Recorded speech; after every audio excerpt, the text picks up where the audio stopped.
గారికి ఉత్సవంలో పాల్గొంటున్నటువంటి పెద్దల గౌరవనీయులు జిల్లా పార్టీ అధ్యక్షులు డాక్టర్ రవిశంకర్ గారికి, అదేవిధంగా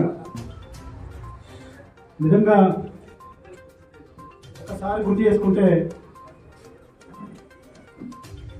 తెలంగాణ రాష్ట్రం ఏర్పడి ఒక 10 సంవత్సరాల తర్వాత ఇవాళ మన ఈ ఉత్సవం జరుపుకున్న సందర్భంగా హృదయం గర్వంగా ఉప్పొంగుతుంది. అసలు ఈ తెలంగాణ రాష్ట్రం వచ్చేదా, సచ్చేదా?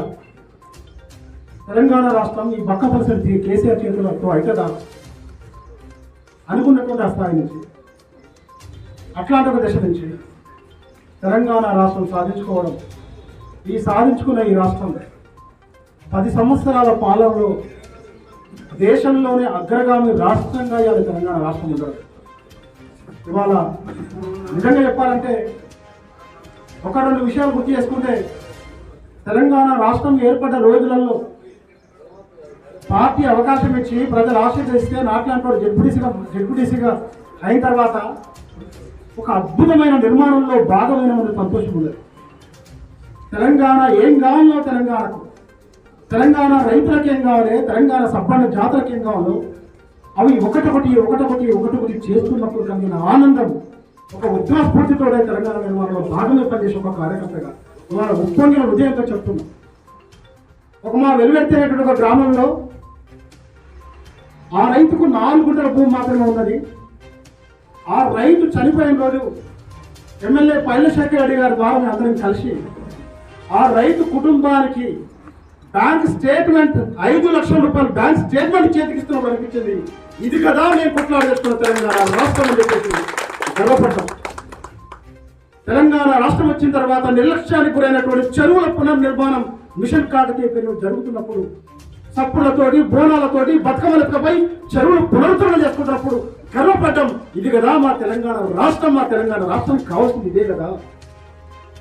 మా ముసలి తల్లులకు 200 పెన్షన్ కోసం ఎవరైనా వస్తే తప్ప కాళ్ళు ఇంకొని పెట్టలేని ఒక దౌర్భాగ్య పరిస్థితి ఉంటే ఏది చేసినా కడుపునని చేయనటువంటి కేసీఆర్ గారు ఆలోచనతో 2000 రూపాయలు పెన్షన్ ఇస్తున్నప్పుడు కదా గర్వపడ్డం, ఇది కదా మా తెలంగాణ రాష్ట్రం. నేను తెచ్చుకున్న తెలంగాణ రాష్ట్రం ఒక గొప్ప మానవీయ కోణంలో పాలన కొనసాగింది. ఒక ముసలమ్మకు 2000 రూపాయలు పెన్షన్ వచ్చిన తర్వాత ఆ ముసలమ్మ ఆరోగ్యం నాకు తెలిసి ఆయు ప్రమాణం కూడా ఒక 5-10 సంవత్సరాలు పెరిగింది అనిపిస్తుంది. ఇట్లా ఒక గొప్ప నిర్మాణం తెలంగాణ నిర్మాణం జరిగింది. ఇవాళ ఏం జరుగుతుందో 6 నెలల్లోనే మన కళ్ళ కూడా కనిపిస్తున్నది. ఇలా దృష్టిగా తెలంగాణ మళ్ళొక్కసారి ఒడిపాలైందిరా అనేటువంటి ఆలోచన వస్తుంది.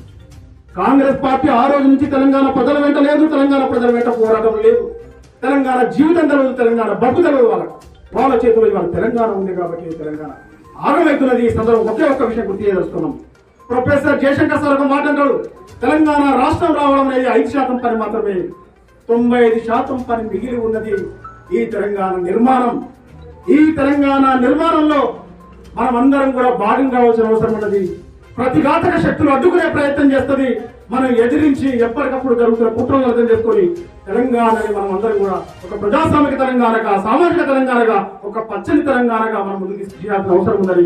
ప్రొఫెసర్ జయశంకర్ సార్ చెప్పినటువంటి విషయాన్ని మనం గుర్తుపెట్టుకొని మళ్ళొకసారి ఏ ఉత్సవాలు అయితే జరుపుకుంటాం ఈ సందర్భంగా మనం అందరం కూడా పిడికిలెత్తాల్సిన అవసరం ఉన్నది. తెలంగాణకు నష్టం జరగబోతున్న ఈ సందర్భంలో ఒక ఉద్యమకారులుగా మనం అందరం ఈ పార్టీ జెండా కింద పనిచేస్తున్న గర్వపడదాం. ఖచ్చితంగా తెలంగాణ ప్రజల పక్షాన మనం నిలబడదాం. ప్రజలందరూ కూడా మా దిక్కు చూస్తున్నారు. బీఆర్ఎస్ పార్టీ శ్రీరామ రక్ష అని చెప్పి సందర్భంగా తెలియజేస్తూ నాకు అవకాశం ఇచ్చినటువంటి